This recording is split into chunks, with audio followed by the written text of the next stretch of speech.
कन्हैया कुमार एक बेबाक और बेखौफ लीडर है और मुझे लगता है कि कन्हैया कुमार जहाँ से लड़ेंगे वहाँ की जनता के लिए वो हमेशा आगे अग्रिम श्रेणी में आगे काम करेंगे। 2014 में मोदी जी को वोट दिया था, 19 में मोदी जी को वोट दिया था, पर मैं इस बार ही नहीं दूंगा।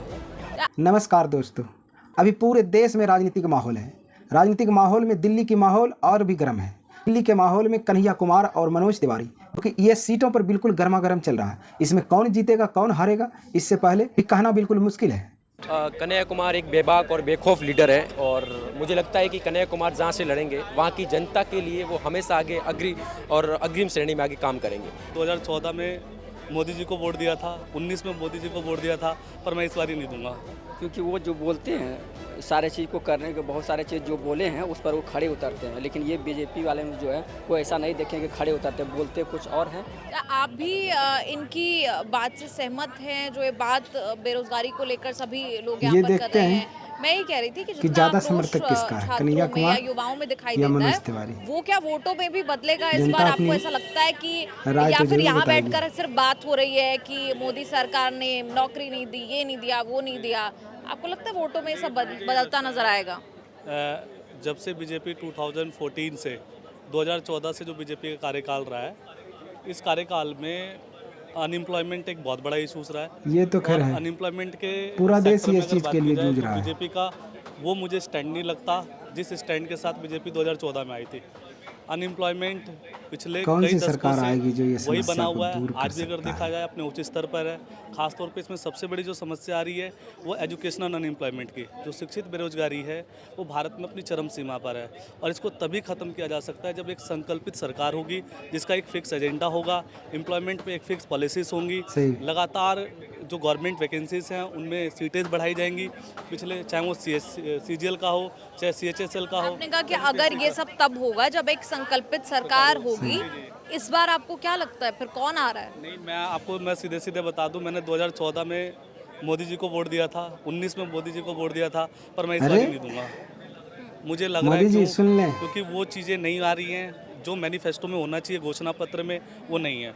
अभी कल परसों का ही है, मोदी जी के पास वो जो इश्यूज, वो जो पॉलिटिक्स में वो कह रहे हैं कि अभी वो तेजस्वी यादव जी का जो मछली वाला जो ऐसी बात सुनकर तो मोदी जी घबरा जाएंगे। ज़्यादा अच्छा रहता अगर वो युवाओं के रोजगार पे बात करते, तो मुझे वो नहीं लगता बीजेपी का वो एजेंडा है नहीं रहा। और खैर जब 1980 में बीजेपी बनी थी तभी से ही बीजेपी का एक रहा है हिंदुत्व की राजनीति। पर मुझे लगता है कि हिंदुत्व और राम ये सब चीज़ें, मैं खुद एक हिंदू हूँ, मैं रोज़ पूजा करता हूँ, मैं भी धार्मिक रीति रिवाजों से जुड़ा हुआ हूँ, पर मुझे लगता है वो चीज़ें रोजगार में नहीं आएंगी और रोजगार के लिए सरकार को दृढ़ होना पड़ेगा। और बहुत आपने कहा इस बार मैं वोट नहीं दूंगा, 2 बार मैंने मौका दिया, आपने कहा 2 बार मैंने मौका दिया, इस बार मौका नहीं दूंगा। इस बार फिर मौका किसे देना चाह रहे हैं आप? इंडिया अलायंस में आपको लग रहा है कि कुछ दम है, कुछ टक्कर है? मैं ये सुन रहा हूँ कि कन्हैया कुमार को उत्तर पूर्वी लोकसभा सीट से जो है कैंडिडेट बनाने की वो चली जा रही है। तो मैं कन्हैया कुमार को, एक युवा है, ये नहीं कि उनकी विचारधारा लेफ्ट रही है, लेफ्ट की विचारधारा का मैं भी समर्थक हूँ, एक अलग चीज़ है, पर मुझे लगता है कि नहीं, बदलाव होना चाहिए। पिछले 10 साल से मनोज तिवारी यहाँ के सांसद हैं और इस सांसद के कार्यकाल में भी अगर देखा जाए तो पूरे उत्तर पूर्वी लोकसभा के जो ये रहा है उसमें कोई खास डेवलपमेंट नहीं रहा। आपको लगता है कन्हैया कुमार एक अच्छी टक्कर जो है वो दे सकते हैं इस क्षेत्र वो से? यूथ को रिप्रेजेंट करेंगे, एक युवा हैं, एक युवा शक्ति है। और मुझे लगता है कि अगर एक ही नेता को बार बार आप चांसेस दोगे, लोकतंत्र में बदलाव भी बहुत जरूरी है, इसलिए कन्हैया कुमार को इस बार ही चूज करना चाहिए सबको, मेरा ये मानना है। आप लोग क्या कहेंगे अगर इस क्षेत्र से, आपके क्षेत्र से कन्हैया कुमार को मौका मिलता है तो आप लोग उस बात को पसंद करेंगे? हाँ, पसंद करेंगे बिल्कुल। क्या आपको खासियत लगती है कि कन्हैया कुमार दिल्ली में एक अच्छी फाइट नॉर्थ ईस्ट दिल्ली से दे सकते हैं? क्योंकि वो जो बोलते हैं सारे चीज़ को करने के, बहुत सारे चीज़ जो बोले हैं उस पर वो खड़े उतरते हैं। लेकिन ये बीजेपी वाले में जो है कोई ऐसा नहीं देखेंगे, खड़े उतरते, बोलते कुछ और हैं, करते कुछ और है। कभी ऐसा नहीं देखने को मिला है, हर एक जगह पर देखा गया। अभी बेरोजगारी के स्तर इतना ऊंचा चल गया कि उसको ये अगर आ जाएगा, अगर उसका रिपोर्ट सही में आ जाए तो बहुत अंशक लगेगा, आश्चर्यचकित कर देंगे युवाओं सबको। क्योंकि हर एक क्षेत्र में देखिए प्राइवेटाइजेशन किया जा रहा है, रेलवे क्षेत्र हो, उसके बाद अभी UPSC की बात चल रही है, उसको पकड़ रहे हैं कि 30 वर्ष तक सब जनता की एक ही जनरल वाले को 25 वर्ष कर देंगे कि युवा को जो बीजेपी बोलते हैं ये जो है एक उसका ऊर्जा का ह्रास बताया जा रहा है। लेकिन ये भी उनको पता चलना चाहिए कि रोजगार है कहाँ पर, तो अगर रोजगार है कहाँ 30 वर्ष अगर यहाँ पर कर देंगे, यहाँ पर 1% भी थोड़ा सा तो है कि गरीब बच्चा के लोग का भी वहाँ पर ये कर देंगे, लेकिन लोग बोलते हैं स्टार्टअप करो। स्टार्टअप को अगर देख लिया जाए उठा करके बायोडाटा, तो 37,000 कुछ इतना लोग है डाटा देखे हैं जो उसको बंद हो चुके हैं, उसको आर्थिक सहायता नहीं मिल चुका। तो इस आधार से अगर कम से कम तो कि एक आशा तो है कि लड़ करके कुछ हम कुछ करके अपने उच्च ओहदा प्राप्त कर सकें। कहीं बेरोजगारी इतना है कि कहीं भी ये संभावना ही नहीं है कि हम स्टार्टअप कर लें, कहीं कुछ कर लें, इस तरफ से नहीं है कुछ। अच्छा, क्योंकि यहाँ पर कन्हैया कुमार का भी नाम आया, अगर मैं गलत नहीं हूँ कल ओल्ड राजेंद्र नगर में भी आप न्यूज़ तक नुक्कड़ में, बहुत बहुत शुक्रिया कि आप एक बार फिर मुखर्जी नगर में भी आए। आप ये बताइए जो चर्चा हुई अभी कि कन्हैया कुमार इस क्षेत्र से, आप भी इसी क्षेत्र में रहते हैं? मैं राजस्थान से, बाड़मेर जैसलमेर में, पश्चिमी राजस्थान, पाकिस्तान। अच्छा, वहाँ से आते, राजस्थान से आप आते हैं।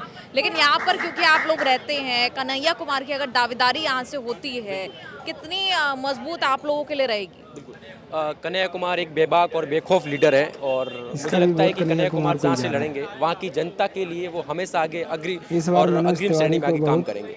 और वो एक युवाओं को आगे आने के लिए प्रेरित करते हैं और उन्होंने लड़ाई बेगूसराय से लड़ी थी। निश्चित तौर पर हो सकता है उस टाइम इतनी लड़ाई लड़ने के लिए दिल्ली से लड़ेंगे तो बिल्कुल मैं कह रहा हूँ किसी भी जगह से लड़े वो, क्योंकि हमेशा उनके जो एजेंडे थे, उनकी जो सोच थी, उनके जो व्यवहार था लोगों के प्रति, वो हमेशा उनके प्रति झलकता है लोगों के प्रति। तो मैं कहता हूँ निश्चित तौर पर ये कन्हैया कुमार जी यहाँ से लड़ेंगे, उनको बेनिफिट होगा, एनएसयूआई को होगा, कांग्रेस पार्टी को होगा। और आप एनएसयूआई से जुड़े हुए हैं? हाँ, मैं एनएसयूआई से जुड़ा हुआ हूँ, इतना मैं कोई एक्टिव मेंबर नहीं हूँ, बट हाँ मतलब ये कह सकते हैं कि मेरी विचारधारा एनएसयूआई की ओर झुकी। छात्र होते हुए भी आपके यही मुद्दे हैं? मैं ये कह रहा हूँ, मुझे दिक्कत मोदी जी से नहीं है, मुझे दिक्कत है उनकी रीति से, उनकी नीति से, उनकी सोच से, उनके व्यवहार से, जो कि झलकता है उनके अंदर। तो मैं उनसे दिक्कत है, मेरी विचारधारा तो मेरा पर्सनल पॉइंट है। उसके अलावा विचारधारा को मोदी जी को ये कह रहा हूँ कि वहाँ पे धर्म के नाम पे आप पॉलिटिक्स मत करो, आप निश्चित तौर पर राजनीतिक लाभ लेने की कोशिश ही मत करो। इससे पहले बड़े बड़े नेताओं ने ये बोल के गए, ये कांग्रेस का एजेंडा था कि अगर राम मंदिर हम बनाएंगे, उनका एजेंडा था, लेकिन वो मोदी जी ने राजनीतिक लाभ ले लिया। इससे क्या मोदी जी खुश हो जाएंगे क्या? इस बार मैं निश्चित तौर पे कह रहा हूँ, इस बार भाजपा की सरकार नहीं आएगी। आज लिख के ये ले लो।